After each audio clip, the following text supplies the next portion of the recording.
Hi all. இன்றைக்கி lunch box சீரீஸில் நம்ம பார்க்க போகிறது kids favourite egg fried rice. இது ரொம்ப ஒத்தென்டிக்கான ஒரு ரெசிபி கிடையாது. என்னோடய பசங்களோட டேஸ்ட் பட்ஸ்க்கு ஏற்ற மாதிரி என்கிட்ட அவைலபிளாக இருக்கக்கூடிய இன்க்ரீடியன்ட்ஸ் வச்சு நான் குயிக்காக ரெடி பண்ண ஒரு ரெசிபி தான். உங்களுக்கு பிடிச்சிருந்தா கண்டிப்பாக இதை ட்ரை பண்ணி பாருங்கள். பேனில் பட்டர் எடுத்துகிட்டு 3 எக்ஸை பெப்பர் சால்ட் போட்டு நல்லா ஸ்க்ராம்பிள் பண்ணிவிடுங்க. எக் ஒன்ஸ் ஃப்ரை ஆனதும் அது ஒரு பிளேட்டில் ட்ரான்ஸ்ஃபர் பண்ணிக்கோங்க.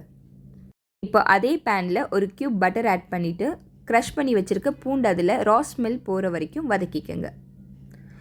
இப்போது நீங்கள் என்னென்ன வெஜ்ஜீஸ் அவைலபிள் இருக்கோ அதெல்லாம் கட் பண்ணி ஆட் பண்ணிக்கோங்க. என்கிட்ட கேரட், பீன்ஸ் அண்ட் வெங்காயம் அவைலபிள் இருந்ததுனால நான் அதை ஆட் பண்ணியிருக்கேன். நீங்கள் கேப்சிகம் வச்சுருந்தா அதையும் ஆட் பண்ணிக்கலாம். சால்ட் ஆட் பண்ணி வெஜ்ஜீஸை ஒரு 70 to 80% வரைக்கும் குக் பண்ணால் போதும். ரொம்ப குக் பண்ணிங்கன்னா வெஜ்ஜீஸோட க்ரன்ச்சினஸ் அதில் இருக்காது. இப்போ நீங்கள் ஸ்க்ராம்பிள் பண்ணி வச்சுருக்க எக்கையும் அதில் ஆட் பண்ணிவிட்டு 2 spoon pepper powder, 1 spoon soya sauce, 1 spoon vinegar add பண்ணி நல்லா வதக்கிக்கோங்க.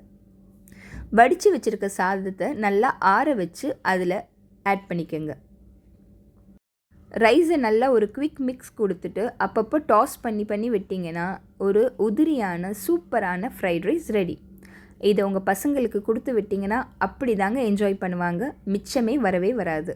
எப்போவுமே ஃப்ரைட் ரைஸ் இதே மாதிரி தான் செய்யணும்னு இல்லை. உங்கள்கிட்ட என்னென்ன வெஜ்ஜீஸ் இருக்கோ அதை ஆட் பண்ணிக்கலாம். ஈவன் ஃப்ரைட் சிக்கன் இருந்தால் அதையும் ஆட் பண்ணுங்கள். இன்னும் உங்கள் டேஸ்ட்டை எலிவேட் பண்ணி கொடுக்கும்.